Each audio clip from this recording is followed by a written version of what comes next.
আসসালামু আলাইকুম আরহামাতুল্লাহ। সম্মানিত দর্শক শ্রোতা ভাই ও বোনেরা, ইসলামের দিক নির্দেশনা হচ্ছে যখন স্বামী স্ত্রী সহবাস করবেন, নিয়ত করলেন গোসল করবেন ঘুম থেকে উঠে, তো ঘুমাতে যাওয়ার আগে ওযু করে নেয়া, এটা ইসলামের নির্দেশনা যে ঘুমের আগে ওযু করে নাও, তাহলে তুমি পবিত্র অবস্থায় ঘুমিয়েছো এটা ধরে নেওয়া হবে।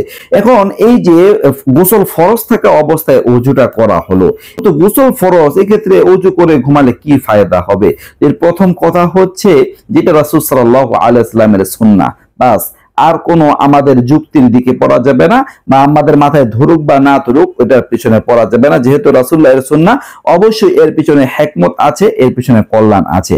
আর তাছাড়া বললামই তো যে বলা হয়েছে যদি ওই অবস্থাতে গোসল করে কেউ ঘুমায় তাহলে সে রাত্রিবেলা পবিত্র অবস্থায় ঘুমিয়েছে ধরে নেওয়া হবে। যদি ওই মুহূর্তে তার মৃত্যু হয়, তার মানে তার মৃত্যুটা পবিত্র অবস্থায় হয়েছে, নাপাক অবস্থায় হয় না, এটাই ধরা হবে। আর দ্বিতীয়ত কথা হচ্ছে যে রাসূল সাল্লাল্লাহু আলাইহি ওয়াসাল্লামের প্রত্যেকটা সুন্নতের মধ্যে নিগুড় রহস্য লুকায়িত আছে। যখন কোনো ব্যক্তি ওযু করে ঘুমাবে তাহলে এর দ্বারা তার বাহ্যিক বিভিন্ন নাপাকি কমে যাবে, নাপাকি অনেকটা দূর হয়ে যাবে।